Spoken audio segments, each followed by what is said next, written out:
On vous souhaite la bienvenue à ericlatour.com. Dans quelques instants, on vous parle de micro-pousses.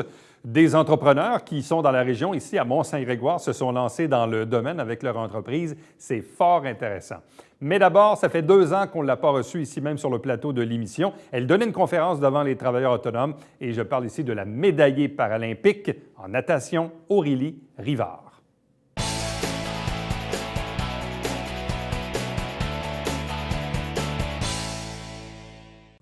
Le temps passe vite, le temps passe très, très vite. Ça fait déjà presque 2 ans qu'elle n'est pas venue sur le plateau de l'émission. Et pourtant, il était de retour dans la région ce matin pour prononcer une conférence devant le regroupement des travailleurs autonomes du Haut-Richelieu.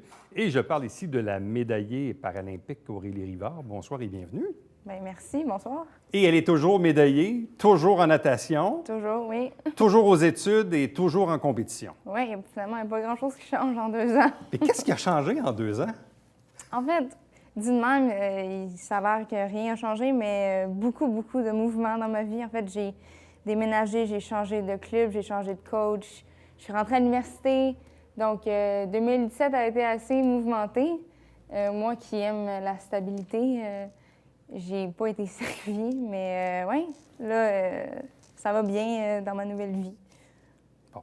C'est drôle parce qu'en rentrant dans le studio tantôt, ton premier réflexe, c'était le souvenir de la dernière entrevue avec ta sœur, avec tes parents. Vous étiez à peine fraîchement débarqué de l'avion. Ouais. Suite, évidemment, au succès des derniers Jeux. Oui. C'était assez euphorisant, si on veut. Ça reste quand même, je présume, le moment le plus marquant de ta carrière à ce jour? Les Jeux de Rio? Oui. Ben oui. Je sais pas si je vais être capable de topper ça dans les prochains Jeux ou dans les prochaines années. Mais c'est sûr que oui, en fait, ça faisait 8 ans que je m'entraînais pour ça.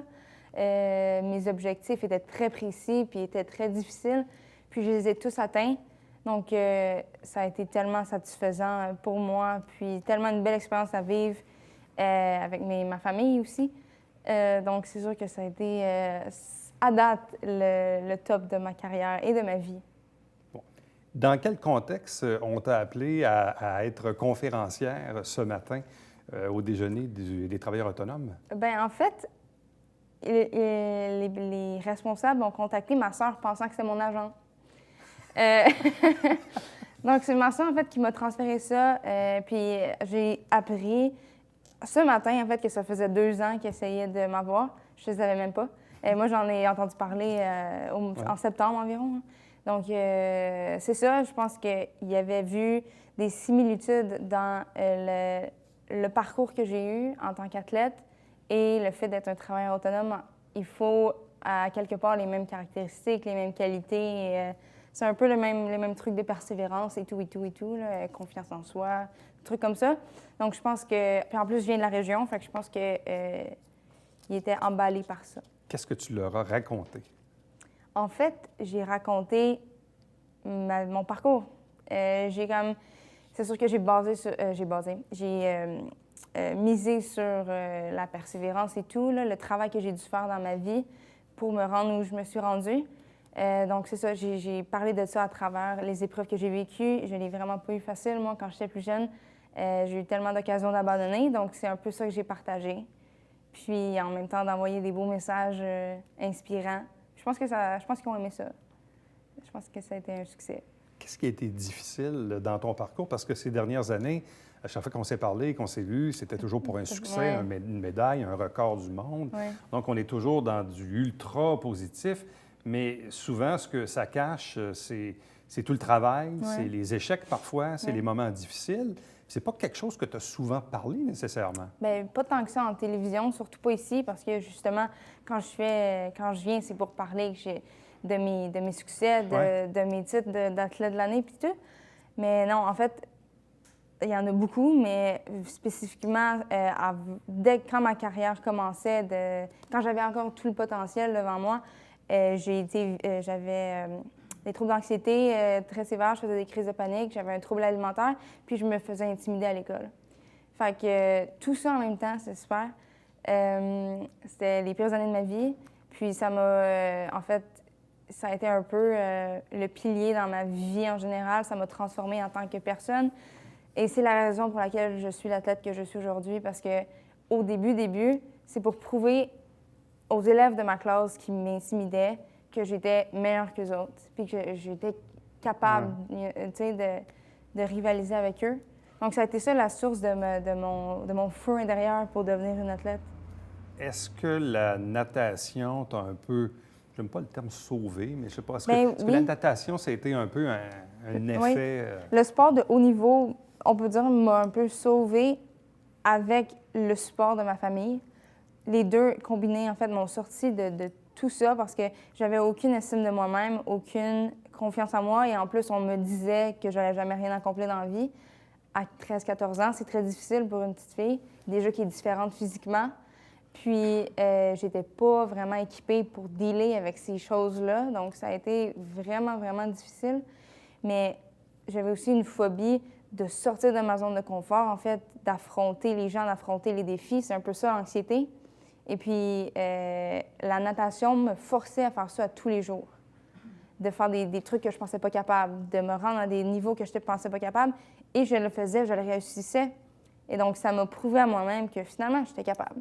L'élément déclencheur, c'est quoi? C'est l'intimidation? Bien, quand tu as fait le choix de faire du sport de haut niveau, de faire de la natation, est-ce que tu savais à ce moment-là que tu allais persévérer dans ce sport-là? Est-ce que c'est le fait d'avoir eu de l'intimidation dans ta vie personnelle ou d'autres types d'ennuis qui ont fait en sorte que tu as fait le choix d'aller vers ça? Bien, en fait, j'ai commencé à faire de la compétition de natation sur un peu très, très naïvement. Donc, c'est des personnes, c'est mon entraîneur, mon ancien entraîneur en France, qui voyait du potentiel puis qui me disait « Veux-tu faire ci? Veux-tu aller là? Veux-tu faire ça? » Puis je disais « OK, moi, je voulais juste essayer. » Puis c'est en me consacrant à la natation, donc c'est en déménageant, mais pas déménageant, mais en changeant d'école pour aller en sport-études, que là, l'intimidation a commencé, que tout a commencé. Donc, moi, je voyais même pas la peine de rester parce que je me trouvais pas bonne, puis je savais pas que j'allais avoir la carrière que j'allais avoir non plus. Fait que tout autour de moi me prouvait que j'aurais dû rester chez nous finalement, mais je suis restée en sport-études. Ça m'a pris une bonne année avant de me revirer de bord puis de commencer à répondre aux jeunes puis de me faire confiance, bien, me reconstruire une confiance. À quel moment la confiance est-elle revenue? En fait, c'est au bout d'une série de petites victoires. C'est la première journée que j'ai répondu à quelqu'un qui me gossait, qui m'intimidait. C'est quand j'ai commencé à mettre mes énergies sur moi-même et non sur les autres, à pas me soucier de ce qu'elle allait dire, mais en vraiment mettant le focus sur moi et sur ce qui était important. Fait que je me souviens encore de quand je me suis réveillée puis je me suis dit, je vais prouver à tout le monde qu'il n'y avait pas rapport de faire ça. Ça a pris quand même beaucoup, beaucoup de temps. Est-ce qu'on s'habitue à avoir du succès? Est-ce que l'échec devient plus difficile à ce moment-là? Parce que là, tu es à un niveau où tu as 22 ans aujourd'hui, tu as raflé à peu près tout ce qu'il y a à rafler. Oui. Médailles, records du monde, les Jeux paralympiques, bref. Bon, là, tu es dans une phase de maintien. Oui, effectivement, au prochain jeu, tu peux te dire, bien, mon objectif, c'est de ne pas me faire décaler, dans le fond, et de rester au même niveau. Mais est-ce que ça ne devient pas plus stressant? Est-ce qu'il n'y a pas plus de pression liée au fait qu'on veut se maintenir au même niveau? Oui, parce que là, avant, mettons, il y a 4 ans, quand je me préparais pour Rio, j'avais rien à perdre. Tu sais, je veux dire, j'étais dans les meilleurs au monde, mais j'étais loin d'être la meilleure. Puis là, je suis la meilleure au monde dans plusieurs épreuves. Et donc, tout ce que je peux faire, c'est redescendre. Et puis, je ne veux pas dire qu'on s'habitue au succès, mais ça devient beaucoup plus difficile, effectivement, de le perdre. Moi, en tant que personne orgueilleuse, mais aussi, tu sais, à tous les jours, je m'entraîne pour être meilleure. Donc, de ne plus être capable de monter, c'est plus difficile. Après les Jeux de Rio, est-ce que tu as pensé prendre ta retraite du sport de compétition? Si pour toi, c'était automatique que tu allais poursuivre encore quelques années? Je savais que j'allais poursuivre, mais il fallait que je sorte du milieu pour un bout. Donc, j'ai pris un break d'environ 6 mois parce que, c'était nécessaire à ma santé mentale et physique. C'est tellement intense que j'ai vécu pendant une bonne année, là, que là, il fallait que je sorte de là afin de poursuivre ma carrière. Je voulais pas prendre ma retraite. Je pense pas que c'est tout ce que j'avais à dire, si je veux dire. Je voulais pas arrêter. Mais là, Tokyo, c'est déjà dans moins de 2 ans, j'en reviens pas, que c'est déjà là. Et puis, je sais pas encore ce que je vais faire après, mais... Et pourquoi changer, tu dis changer d'entraîneur, changer de club, changer d'environnement, pourquoi? Premièrement, ça faisait déjà 10 ans que je m'entraînais ici. Donc, j'avais un besoin de changer.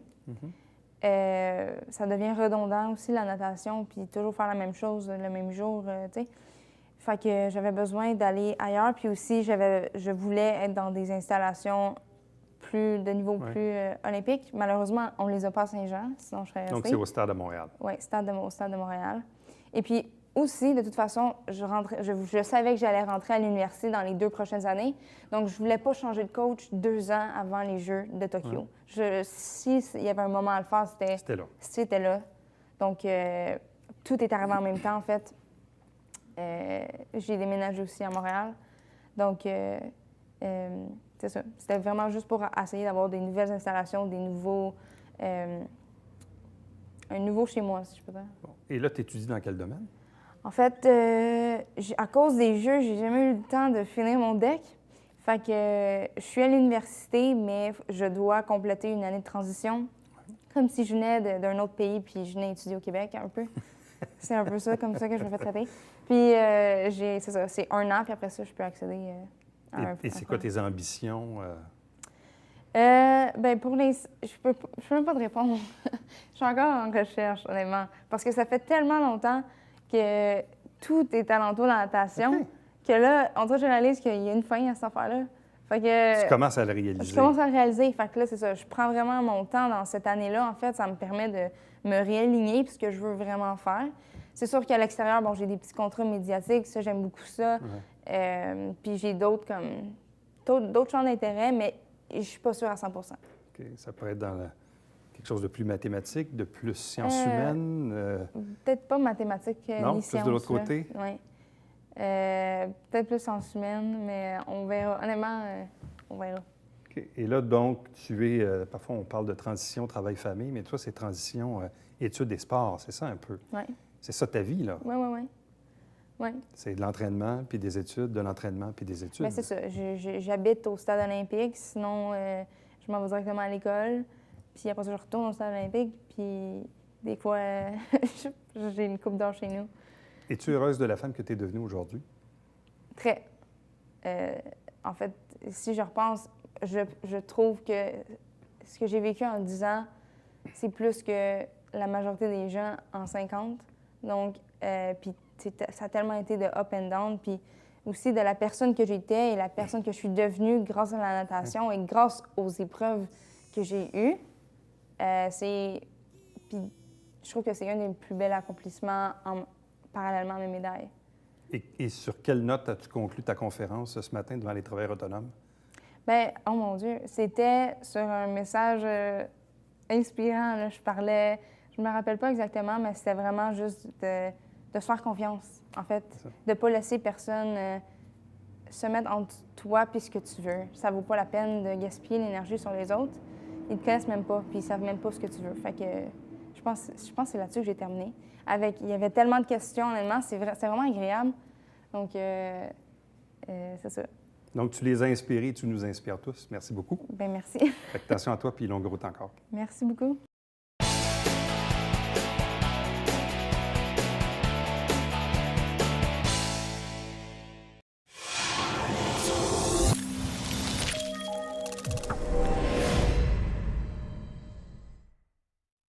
Mesdames et messieurs, bonjour et bienvenue à la Justice entre nous. Mon nom est Seth.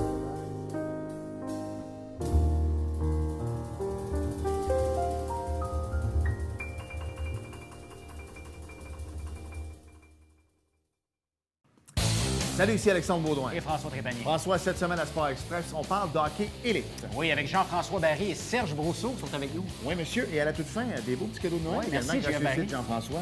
Voilà, manquez pas ça.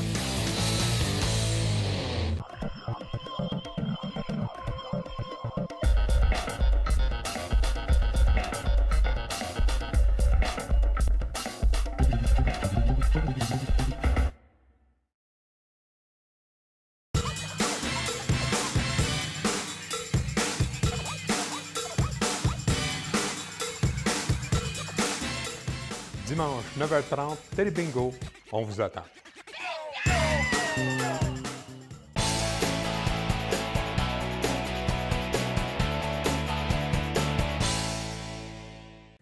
À l'occasion du dernier salon commerce et services présenté ici même à Saint-Jean-sur-Richelieu, bon, il y avait plus de 80 exposants. Et il y en a un, moi, qui m'a sauté aux yeux parce que c'était complètement nouveau. Je ne savais pas que ça existait dans la région, en fait, tout près d'ici, à Mont-Saint-Grégoire. On parle de micro-pousses. C'est aussi très, très, très tendance dans les tendances alimentaires à venir dans notre société. Bref, on va vous faire découvrir l'entreprise, les entrepreneurs, mais aussi le domaine de la micro-pousse. Deux invités pour en parler. D'abord, Gabriel Moreau. Bonsoir. Bonjour. Accompagné de Marc Lelièvre. Bonsoir et bienvenue. Bonsoir. Première question un peu nonoune, mais c'est quoi des micro-pousses? Ben, c'est assez simple. C'est un jeune légume. On va utiliser soit des semences de légumes ou de céréales qu'on va récolter de façon assez prématurée, en fait, au stade cotylédon. Pourquoi on va les récolter prématurés comme ça? Parce qu'ils vont avoir une concentration en nutriments qui va être en moyenne 28 fois plus grande à proportion égale que le même légume ou la même céréale. On évite aussi le gluten dû le stade de la plante. Donc, les gens qui sont intolérants au gluten, exemple avec l'herbe de blé, peuvent profiter des bienfaits du blé sans avoir le problème avec le gluten. Bon. Puis qu'est-ce qui fait que vous vous êtes lancé là-dedans? Nous, en fait, on s'est rencontrés en travaillant dans un verger. On a essayé de changer les choses pour l'environnement et tout. Puis on est restés des bons amis. Quand Marc est parti de là, on a décidé de lancer un projet ensemble, là. Donc, on s'est inspiré. On voulait aussi être en agriculture, montrer aux gens que c'est possible d'avoir un projet d'agriculture sans avoir des hectares de terre immenses. Donc, quelque chose de très petit pour bien nourrir les gens. Est-ce que c'était quelque chose que vous connaissiez, sur lequel vous aviez de l'intérêt? Ben oui.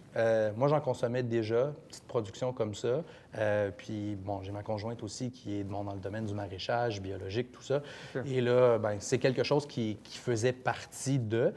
Puis je me suis dit, en quittant, dans le fond, moi, j'étais relève agricole et gérant de la pomiculture. Puis je me suis dit, ben, je veux un projet qui est plus petit, mais que je peux vraiment démontrer à des jeunes générations d'agriculteurs que c'est possible d'avoir accès à l'agriculture sans avoir des sommes énormes d'argent, puis qu'on peut faire beaucoup en nourrissant bien les gens.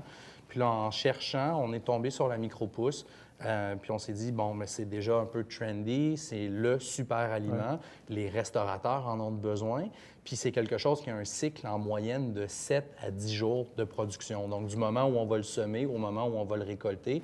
Donc, économiquement, bien, il y avait quand même quelque chose qui était très intéressant pour nous, là. Fait que là, on s'est mis à faire des tests, puis on est rendu là. Et c'était quoi les enjeux auxquels vous avez été confrontés dans la dernière année? C'est pas la logistique, l'installation, les procédures, puis là, on apprend là-dedans aussi. Là. Oui. Vous avez été confrontés à quoi? On a été confrontés à des défis au niveau de la grandeur de notre opération. On a une pas pire opération à ce jour, mais on reste avec des installations qui sont minimales. Donc, c'est vraiment de s'adapter, d'adapter notre opération en fonction de notre espace de culture qui est très minimaliste, là. Parce que vous avez besoin de combien d'espace pour opérer? On n'a pas tant que ça. On a une pièce qui, pour la production là, actuelle, fait environ, je dirais, 20 par 20, où on va travailler en étagé. Puis c'est un peu le but aussi, là, voulant démontrer à des jeunes générations d'agriculteurs qu'on pouvait faire beaucoup, avoir une entreprise qui était viable. Bien, un petit espace comme ça nous permettait de le démontrer, là. Parce que là, en fait, vous êtes installé à Mont-Saint-Grégoire, mais vous pourriez être en ville. On peut, par contre, il faut vérifier. Oui, les zonages et tout exactement. ça. Mais en termes d'espace? En termes d'espace... Vous n'êtes pas à Mont-Saint-Grégoire parce que vous avez besoin non, de... Non, parce que c'est ce qu'on avait, c'est parce que c'est ce qu'on avait sous la main, dans le fond, puis on voulait justement réduire les frais d'infrastructure pour pouvoir offrir un... On est vraiment entrer sur le marché avec un coût qui était minime pour que les gens puissent l'avoir, parce que c'était notre but premier de rendre ça abordable. Puis en ayant une infrastructure qui est plus petite, bien, ça nous permet justement de pouvoir offrir ça. Mais ça a quelques complications aussi, là. C'est sûr qu'il faut plus gérer la rotation des récoltes, plus la demande va être grande, bien, il faut gérer les inventaires n'ayant pas un énorme espace, là. Bon, c'est quoi les variétés de pousses que vous offrez jusqu'à présent? On en a quand même plusieurs.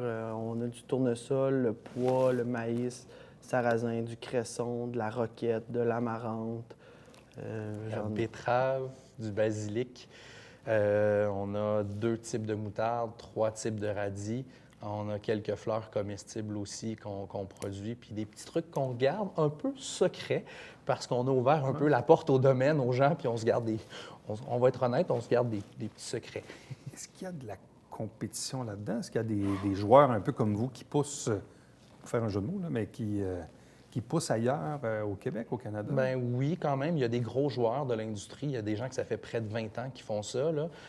Puis il y a quand même tu sais, nous, on a une production qui peut aller jusqu'à, pour l'instant, 300 plateaux. Puis il y a des joueurs qui en font 35 à 40 000 plateaux semaine. OK. Où c'est plus compliqué niveau compétition, c'est qu'il y a plusieurs petits joueurs qui vont annexer ça à leur offre maraîchère maintenant. Fait que oui, c'est un domaine qui est en pleine expansion, c'est tout nouveau, mais ça commence à être contingenté tranquillement, pas vite, là. Bon, vous dites notre recette, des semences de qualité, de la terre, de l'eau et beaucoup de passion. Oui. Ça en prend combien de la passion? En une moyenne de 90 heures semaine. Aïe, aïe, aïe. Ouais. Parce qu'il faut s'en occuper, il faut s'assurer la gestion des maladies, tout ça, les livraisons. Puis il y a la gestion de l'entreprise aussi. Là, quand on revient d'une journée de livraison pour les restaurateurs, bien, on a quand même facturation à envoyer, état de compte à faire. Puis c'est ça. Fait que, oui, en moyenne pour l'instant, 90 heures semaine, comme on fait tout, juste Gabriel et moi. Et vous distribuez, bon, vous parlez de restaurants, mais est-ce que le public également peut acheter? Si oui, comment il peut le faire? Bien, en fait, on vend au resto, comme vous avez dit. Puis aussi, en saison, en été, on vend dans les marchés publics. Donc, c'est vraiment notre approche principale pour vendre directement aux consommateurs. Il n'y a pas d'intermédiaire. C'est nous, le producteur, qui vend aux consommateurs. Puis pour la saison hivernale, bien, il n'y a pas de marché public. Alors, on offre une formule d'abonnement. Okay. Dans le fond, les gens s'abonnent, payent pour une quantité X de pouces, mettons sur 20 semaines. Puis à chaque semaine, on se déplace et on va à certains points de chute pour donner les pouces aux gens. Et disons que moi, je m'abonne puis je reçois ça. Là. Moi, évidemment, je n'ai pas beaucoup de talent culinaire, donc je vais vous laisser la Paul, mais on fait quoi avec des pouces? Mais en fait, c'est à manger cru, idéalement. Parce que, bon, comme tout légume, une fois qu'on le fait cuire, on se départit un peu de certains des nutriments. Puis l'apport en chlorophylle aussi, bien, est vraiment important. Fait que il faut le manger cru. Donc, il y a deux choix. En fait, 3. On va soit le manger en salade, qui sont vraiment des bonnes salades. On peut l'annexer dans les sandwichs, dans les burgers, des trucs comme ça. Même avec, exemple, la pousse de moutarde. On remplace la moutarde Dijon par la moutarde. On va avoir le goût, et on va avoir le surplus de nutriments. Ou bien, on fait un peu comme les restaurateurs. On va simplement décorer les assiettes. Le but, c'est comme c'est à 28 fois en moyenne plus nutritif à proportion égale, on n'a pas besoin d'en manger énormément. Donc, en ajoutant un petit peu ici et là, on vient pallier pour certaines carences, là. Et pourquoi c'est plus nutritif? Bien, c'est juste le stade de la plante. Dans le fond, tout ce qui est contenu comme énergie, si je peux dire, dans la semence, bien, va sortir. Puis au stade, dans le fond, entre le cotylédon et les vraies feuilles, le début de la vraie croissance de la plante, c'est là qu'il va y avoir l'émergence de tout ce que la semence a gardé pour se préparer. Nous, on le coupe à ce moment-là. Donc, c'est un peu... c'est simplement pour ça, là, parce qu'on n'a pas d'énergie dépensée à faire la chlorophylle, des feuilles, des branches, tout ça. Donc, c'est là. C'est pur, puis c'est super nutritif. Bon, on dit un abonnement hebdomadaire à partir de 5 $ par semaine sur votre dépliant. À 5 $ par semaine, qu'est-ce qu'on a? On a la même chose qu'en marché public. Là. Nos sacs de pouces sont 2 pour 5 $. Là. Donc, on a 2 petits sacs de pouces qui sont bons pour la semaine. C'est quoi là, vos ambitions? Parce que là, ça fait 1 an. Oui. Puis là, bien évidemment, on s'ajuste et tout ça. Bon, des fois, ça va plus vite qu'on pense. Il y a des défis, des affaires auxquelles on n'avait pas attendu. Mais là, après presque 1 an d'opération, quel est le bilan que vous faites? Puis c'est quoi l'ambition que vous avez pour l'an 2 ou l'an 3, bien sûr? En fait, le bilan est qu'on a environ 18 mois d'avance sur les échéanciers. Ah oui? Ce qui fait que c'est un peu plus compliqué côté gestion parce que là, il faut, au niveau du réseau de distribution, ajuster pour que ça soit optimal. Puis, bon, pour l'année prochaine, mais c'est l'ajout d'autres marchés publics pour vraiment viser le plus de gens directement, de courtes courses. Puis, grossir le réseau de distribution, en fait, engager quelqu'un qui va nous aider avec la distribution-restauration parce que c'est là le plus grand défi, c'est de faire les livraisons puis s'occuper des pouces en même temps. Ce qui fait que quand on revient d'une journée de 8 heures de livraison, bien, des fois, on est dans la pièce de pouce à planter, à entretenir des trucs jusqu'à minuit, 1 heure du matin, ce qui commence à être un peu lourd, mais c'est bon, on le fait avec passion, fait que ça passe bien. Là. Bon, évidemment, là, on parle d'agriculture urbaine, Oui. on parle d'une agriculture aussi qui est sans pesticides. Oui. Est-ce que ça amène d'autres genres de défis, ça?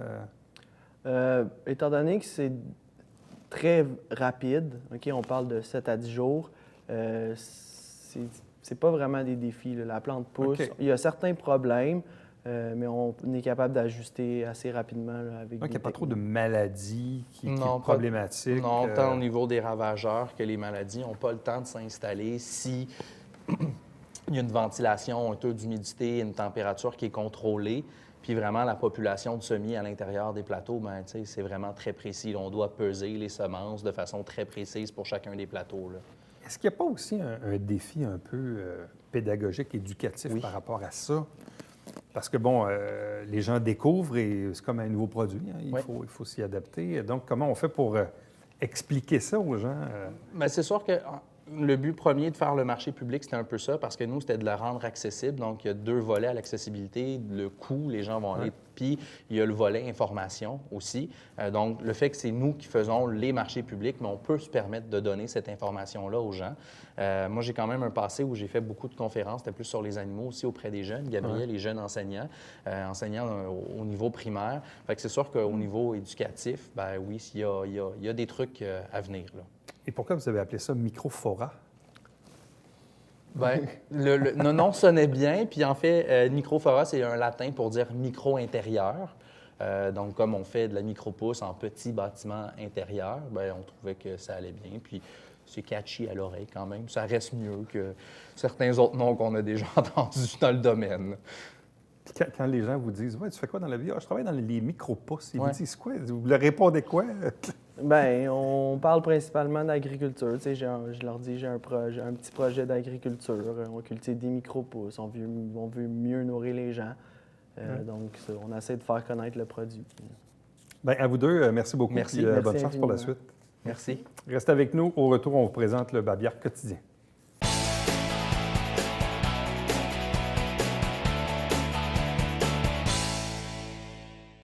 Décor sur céramique de Noël, c'est un atelier qui se tient d'ailleurs en fin de semaine, samedi, au Musée du Richelieu. Donc, si vous avez de l'intérêt, vous pouvez bien sûr vous inscrire en communiquant avec les gens du musée.